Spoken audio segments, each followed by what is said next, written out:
vas-tu le faire? 300 000 quand même, Marina Orsini. Partait de 48 heures pour lancer la Bibli. C'est Ovila. C'est Ovila? Ouais, c'est Ovila. Qu'est-ce que j'ai dit? Olivier. Ouais.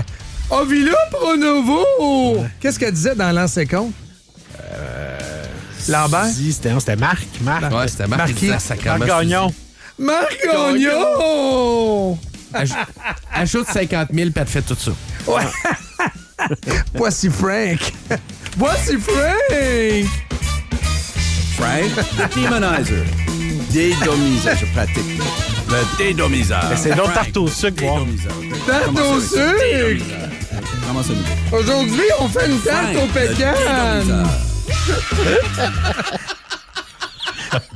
Salut, Frank. Aïe, aïe. 300 000 bâtons, je voyais-les. Même si mon choix était annulé. J'adore. Je pensais Trois- pas faire une chronique avec Mme Orsini à matin. Oh, t'es fatiguant. Je sais. Oh. La cancel culture, oui, parlons-en. Mon show était annulé à Radio-Canada. Ouais, mais ça, c'est un autre sujet. Ouais, c'est ça. Hey, Jean-François Caron, finalement, on a eu la vérité et c'est gracieuseté de notre vaillant journaliste qui est maintenant correspondant à l'étranger pour encore une autre semaine, Jérôme Blanchet-Gravel. Explique-nous l'histoire.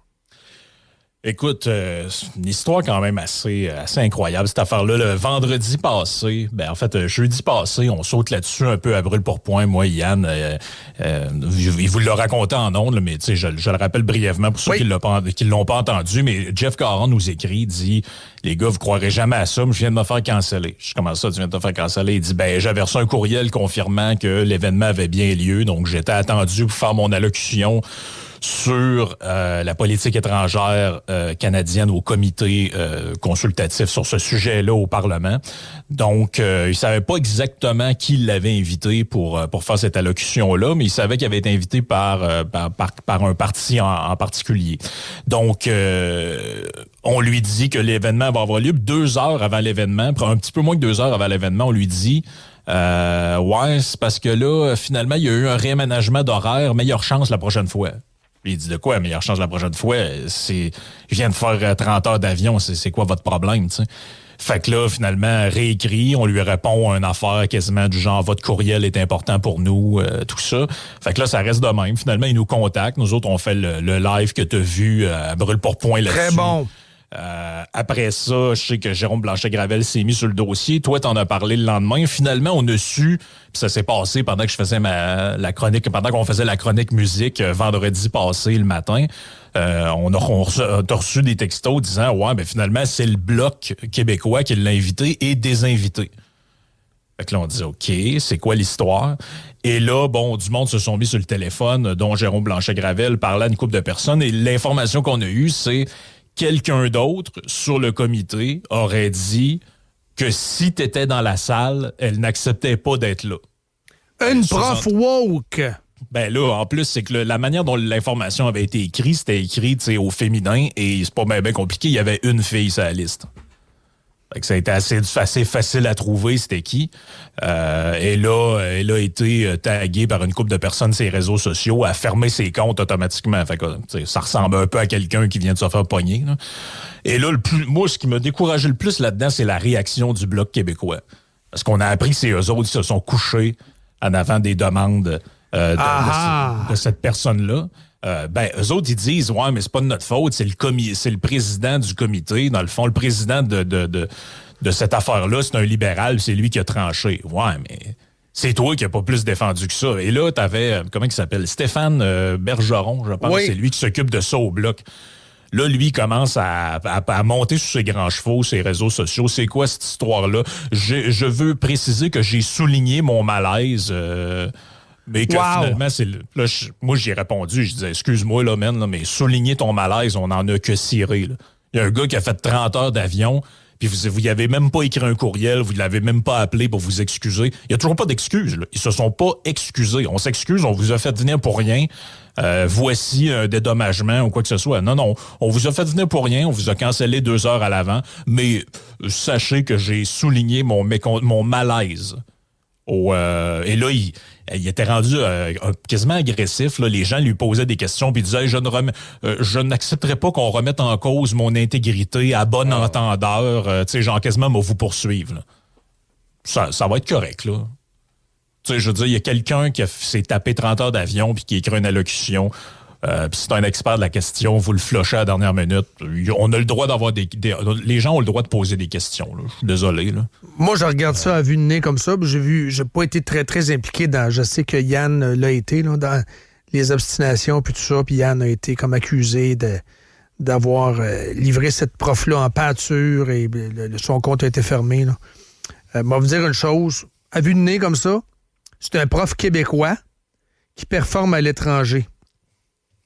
Le Bloc même pas foutu de défendre un Québécois qui est performant, qui est brillant, c'est un intellectuel, qui travaille à l'étranger, puis qui est allé pour rien payer de sa poche à Ottawa, puis qui a été cancellé par une woke. Et supposément que PSPP, c'est le champion anti-woke par excellence. C'est la même succursale, le Bloc et le PQ. Là.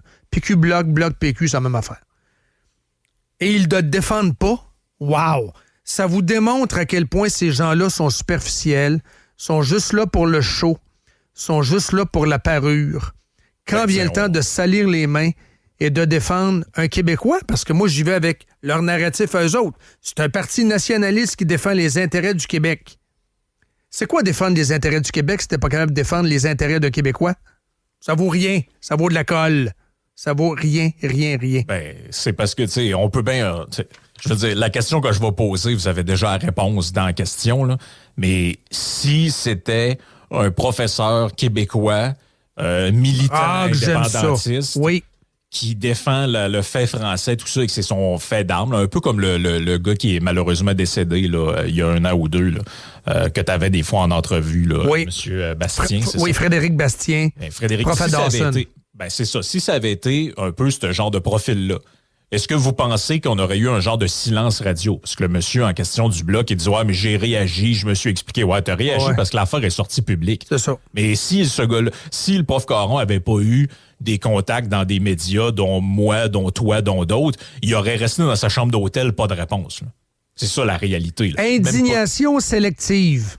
Ben, il y a une genre d'indignation. C'est-à-dire que moi, je pense que si c'est un intellectuel indépendantiste qui fait la promotion du français puis de ci et ça, on a le point de presse avec Yves-François Blanchette, les 2-3 députés pancartes en arrière, puis on nous dit que le Canada encore méprise le Québec, crache sur notre identité, puis qu'on a cancellé à la dernière minute pour faire de la place à une anglophone. 4 pages Journal de Québec. Oui, puis il y a 4 pages dans le Comme la Journal de Québec. modératrice au débat. Ben oui, elle déteste le Québec, Québec bashing, alors que la modératrice était juste pas bonne. Ben non, ben, tu sais, c'est ça. Poser la question, c'est pas mal y répondre, d'après moi. Là. Fait que là, ben c'est ça. C'est là qu'on en est. On va y reparler tantôt. C'est bon. Merci du round-up. On va parler tantôt à Blanchet-Gravel et à Caron. Veux-tu jaser de Navalny un peu? On n'a pas parlé beaucoup quand même ce matin. Navalny versus Epstein. Qu'est-ce que tu veux dire là-dessus?